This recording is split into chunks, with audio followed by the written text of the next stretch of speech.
Welcome to Solutions Rising. I'm Rachel Branch. Peace is the subject of this program, and I am truly delighted to welcome retired professor of environmental health from Boston University School of Public Health, Patricia Hynes, and she is also a retired environmental engineer who worked as a Superfund engineer for EPA New England and professor of environmental health on multiracial and low-income issues of the urban environment. We are going to have an extensive conversation today. Pat is the author of a newly released book entitled Hope But Demand Justice. And she is also a board member of the Trap Rock Center for Peace and Justice in Franklin County and its former executive director. Welcome, Pat. What an honor it is to have you join me today. I would like it if you would share with our audience whatever you would like to discuss about your background, heritage, your life. It's whatever you would like. Okay. Thank you very much, Rachel, and for the invitation to be on your program. In terms of the things that have influenced my life and ultimately the work that I have done for the past 50 years at least, they were four of the most important social movements, political movements of the 20th century. I was fortunate to come of age during the Civil Rights Movement, during the anti-war movement, during the women's movement, and during the environmental movement. And just a bit about how each influenced me. With the Civil Rights Movement, I felt as soon as I graduated from college that I wanted to teach in urban schools with African American students. And I was fortunate to do so in Germantown, part of Philadelphia, and then in deeply segregated Wilmington, Delaware. And I remember the children like yesterday, the African American children. I had some white children in the Germantown school as well. But the lessons that I've learned about their lives, I have never forgotten and lived the rest of my life dedicated to racial justice. I had the good fortune in my work the last 12 years as a professor at Boston University to work in urban environmental justice, partnering with many community groups as well as state and city agencies. And we worked in public housing to reduce significantly asthma and also the use of pesticides. And then with other partners, developed a lead safe yard project, again, in more inner city Boston neighborhoods where lead paint and leaded gasoline had contaminated those environments. But prior to that too, and it was in the 90s, I traveled the country visiting community gardens, which was very new at that point in inner cities of the United States. So North Philadelphia, Harlem, Chicago Public Housing Project, and then a jail project in San Francisco. So the book that came out of that was called A Patch of Eden. The second movement, which was the anti-war movement that grew out of the American War in Vietnam, essentially clarified for me the conviction that war is not the answer. For, and I'm citing John Milton here, what can war but endless war still breed? A lesson I've repeated today with the situation, the Russian aggression against the Ukraine. The women's movement of the late 60s and early 70s was again extremely influential. As a friend said, feminism gave women back to themselves. And so reading a book recently captured for me the bridge between the personal, as political as feminists said at that time, and world peace. The book is called Sex and World Peace. and a team of researchers, political scientists, but statisticians as well, looking at UN data on the status of women, and they used 300 variables to look at equality and inequality of women. In their analysis, they found that the degree of women's equality in a country or a society is the most important factor for the relative peacefulness or state of conflict in that society and that country. In other words, improvements in women's equality will result in less conflict and more peaceful resolution, and not less conflict, less war, and more peaceful resolution to conflict. Conflict can't be avoided, but we can essentially choose how we handle it. And finally, the environmental movement. I think the two sentences that capture for me the most important impact of the environmental movement in terms of awareness is the following, and this is from Native Americans. The earth does not belong to us. We belong to the earth. And that's despite the fact that we might own property and we might own acres of land, wooded land, etc. We own it, but it does not belong to us. We belong to it. So I went to graduate school in environmental engineering, and very moved by the environmental movement, wanting to be part of it.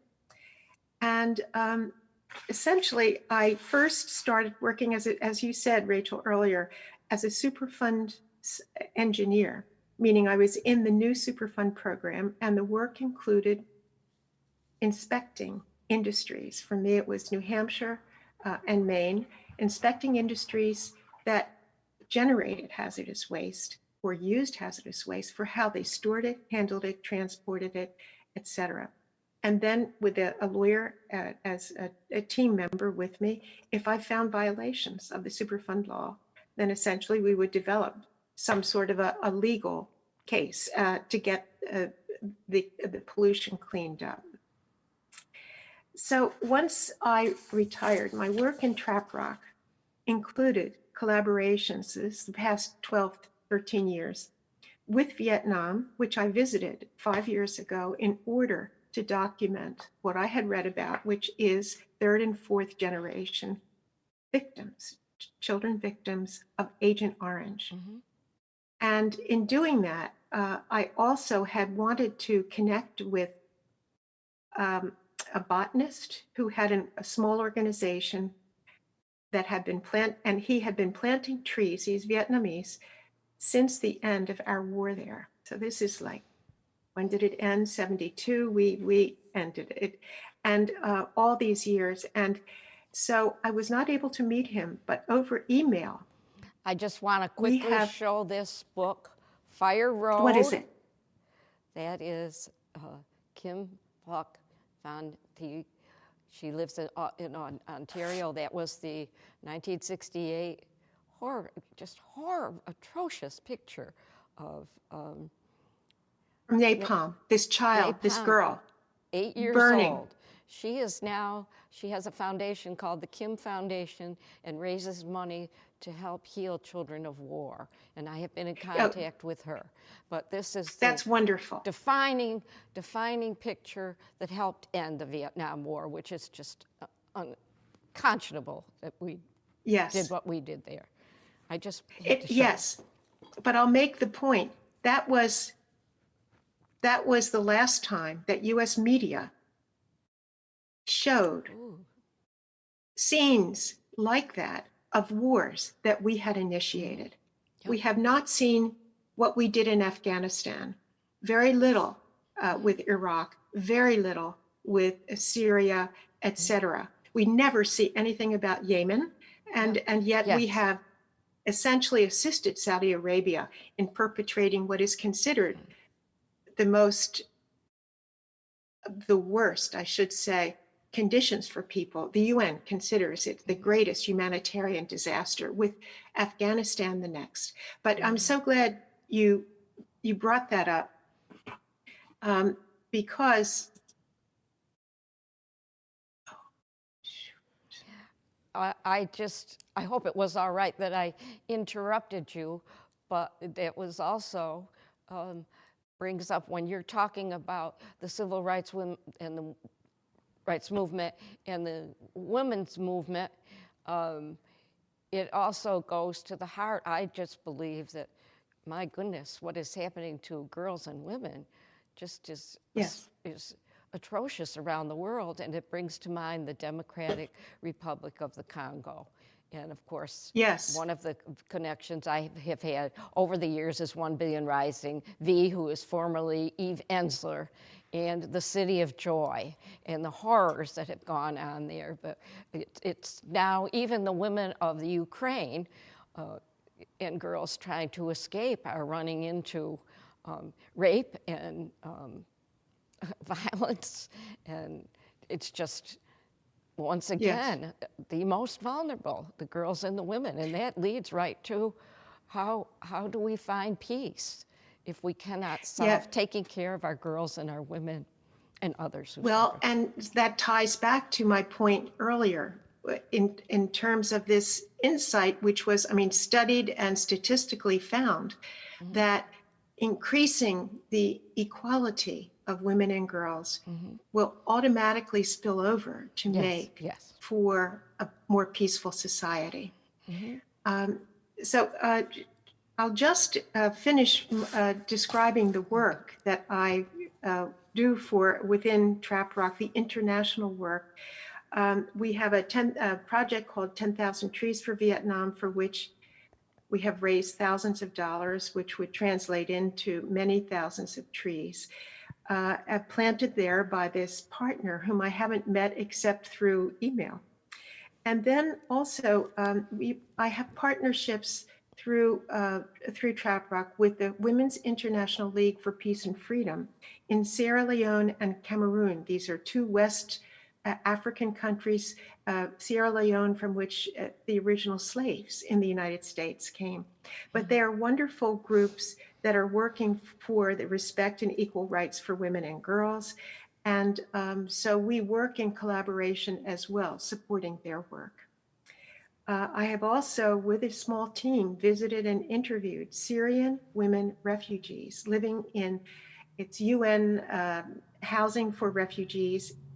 And we interviewed them around what we had been told was happening, and that is the trafficking of women and girls who were refugees from Syria to Lebanon, but that traffickers were working to entrap them and put them into prostitution. And I will also add, Rachel, that I have been told by people who work and do this work on this, that is ending traffic against women, that there are pimps and traffickers ready and waiting for the Ukrainian women and girl refugees who are leaving their countries. But this is common in war, and that actually analysis shows that in the last 30 years or so, now that we have war in cities, that women and girls are the greatest victims of war, and it is both as refugees. It is through dying equally because cities are bombed, as is happening now, but we did it shock and awe in Iraq, etc. So I was wondering if you would like me to read from my book. I would, and I would like to have you, I'm just delighted that I have received this book, Hope But Demand Justice, and yes, I would love to hear some passages. Okay, so I picked one article, which is Beatitudes for War Veterans, and this is from within a chapter in the book on veterans. I will just back up and say that the themes that are in this book are cross-sectional.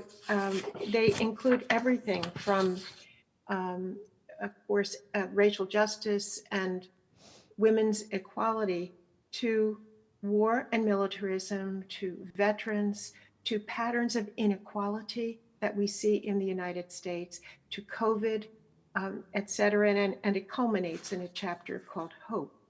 But this is then a piece from the chapter on veterans, and it is called Beatitudes for War Veterans. Blessed is the veteran of World War I who spent his life exposing the horrors of war for those who fight in it and the willful deceit of those who declare it and seek stature from it. In his first anti-war novel, Eric Maria Remarque wrote, quote, I see how peoples are set against each other foolishly, innocently, obediently slaying each other, while they, the promoters and boosters of war, continue to talk and write, we saw the wounded and dying. The wrong people do the fighting. He was 20 years old, a German sent to war.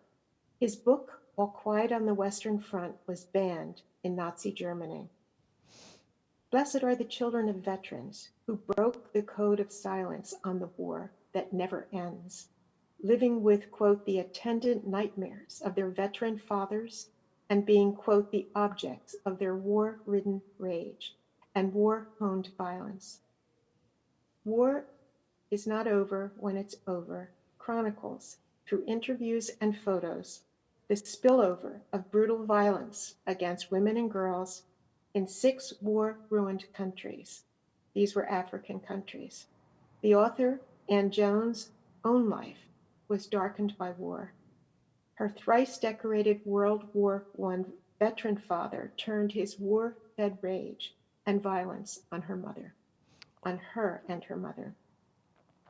Blessed is the World War II combat veteran who turned his revulsion at the racism of boot camp and the brutality of war into a life of nonviolent activism for civil rights and radical witness for peace.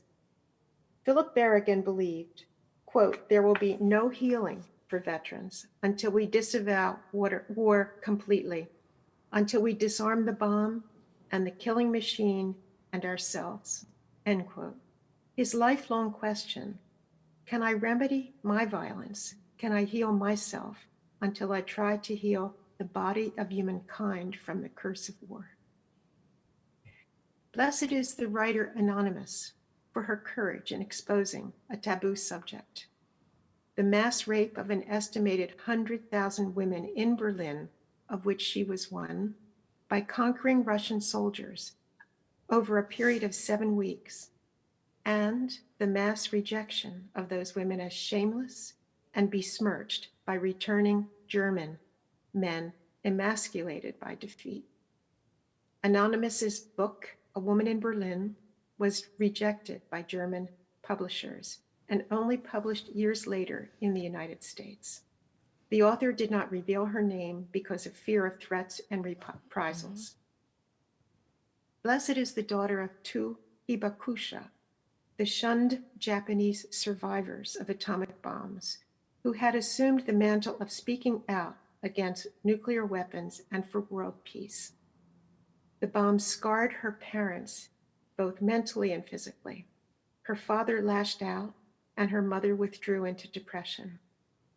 For me, says Miyako Taguchi, founder of the organization Hibakusha Stories from Hiroshima and Nagasaki for future generations, I always live with the effects, the reality of the bomb, and the modern arsenals of more than 20,000 nuclear weapons. Now, that was when she wrote this. They're now reduced to something like 15,000. No matter who has them, we are all their victims. Mm-hmm. Blessed are all the veterans against wars, current and past, and those who have returned to the countries and peoples they harmed to make reparation. Blessed are the veterans for peace who walked in rural Maine to bear witness to the human tragedy that recent wars have caused for local villages, towns, and families, including unprecedented rates of suicide among soldiers who served in the Afghanistan and Iraq wars, and the many suffering from war-related PTSD, head trauma, and sexual assault. Blessed are the women veterans who broke the silence about sexual abuse of women in the military and the minefields they traverse in disclosing it. Army combat veteran Robin Murray, sexually assaulted during military training and suffering PTSD from the trauma of war in Iraq, testifies that women fight another war inside the military, a war of rape and sexual abuse. Blessed are those veterans who have chosen the righteous path of truth-telling about a military more intent on shielding the warrior culture from scandal than on protecting the 1 in 3 women soldiers who are sexually assaulted. Blessed are the September 11th families for peaceful tomorrows, a core of 200 family members directly affected by loss on September 11th, 2001. Who have turned their grief into action for peace. They opposed the bombing of Afghanistan as a response to their loved ones' deaths, raised funds to be distributed to Afghan families affected by US military action, and documented their first trip to Afghanistan in the educational film Civilian Casualties. Oh my goodness. And of course, this is worldwide, everything you're talking about. As we come closer, very close to the end of our program, I would really like you to talk just a little bit about the hope, but demand justice. It's so hard today to have hope. So if that would be all right, I would really like you to speak to that. All right. And it's very brief. I've taken it from the introduction Sure. to the book. Those who work for good to save public forests, to save the lives of COVID patients, those who speak out against the futility of war, those who strive to create a future of human rights and the fullest justice for girls and women and people of color, and those who labor to eliminate nuclear weapons. They are a lifeline through this collection in Hope but Demand Justice, culminating in the final chapter, which is called Hope. And here I will quote, it's a quote I use in the chapter: "The more unpromising the situation in which we demonstrate hope, the deeper that hope is. Hope is not the same as joy, that things are going well or headed for early success, but rather an ability to work for something because it is good." And I have found for myself to focus on the good that so many are doing, and so many young people as well.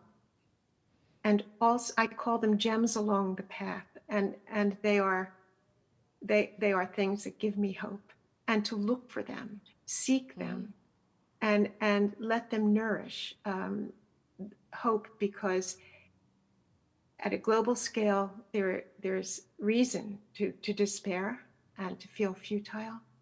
The degree of inequality, not just this war, but the militarization of solving conflicts. Yes. The loss that women and girls have experienced during COVID, the increase in rates of violence have been documented. And the fact that decisions about the entire world are in the hands of a few people, they are mainly men, not only, and that there are millions and billions of people doing good in this world.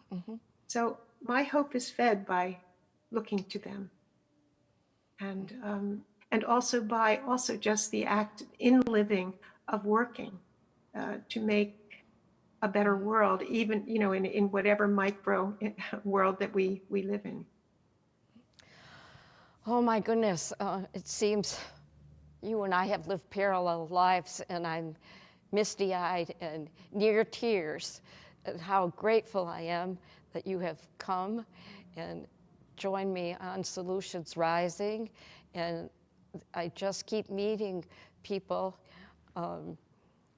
who have been involved and keep involved, and that is, for me, hope. And it is very hard not to feel despair, and when I feel despair, I come right back and say, well, we'll do one more Solutions Rising show, we'll do another radio show, we'll play piano. You don't know, I play piano for very disabled veterans every other Monday, and for the VA in Leeds, and but every connection that I seem to be making, and of course my friend Pocky Whelan introduced you to me, and that has been just stunning, the people that, and women, that we have come together and come in contact with each other. So I'm truly grateful. Yes. This is just, and your book, it's another way to keep fighting for peace. And I do want people to know how they can get your book. And also, if they contact Trap Rock, if they want to make contributions, I certainly want you to have the opportunity to both let people know how they can get a copy of your book, and also if they would like to contribute to Trap Rock. Thank you. I really appreciate that, Rachel. Let me just say quickly that if with Trap Rock, traprock.org is our website. It's very rich and very worth and very up to date, but very worth looking at. And that would tell you if anyone was motivated to give a contribution. We would desperately appreciate it. The other, in terms of where to get the book, first of all, Amazon is carrying it. But secondly, Haley's, HALEY''S,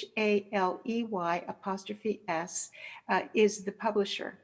And so you could just also use that for their website and contact them. But it is available through on the web booksellers. I hate to send people to Amazon, but well, we could try Haley's also. People could find that, and of course they could contact me. And I will direct them also.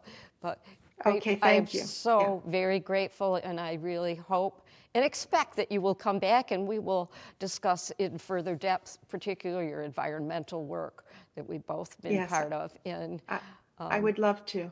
Okay. Yes. Could I make just one last? There is a strong connection between the environment, especially climate crisis, and militarism. Yes. The military is the largest institutional contributor of carbon dioxide gases, that is climate crisis, climate warming gases. Which I call climate catastrophe. Yes, absolutely. That's right. That's exactly it. Yes. It's not climate, it's not It's a catastrophe global now. warming now. It's not climate crisis, it's climate catastrophe. Yes. And, we can't wait till 2050. Thank you so much. I will be in touch for Rachel. setting up our next show. And I want to thank Rachel, could we talk a little bit just after? Absolutely. Okay. And I want to thank Dave Fabiano, Executive Director, and Nicole Brown, the Director of this program. And I am just so grateful to Pat Hynes for joining me. And as I say at the end of each show, if each one of us pick up one problem and solve it, imagine the incredible view we will all have of Solutions Rising. Thank you.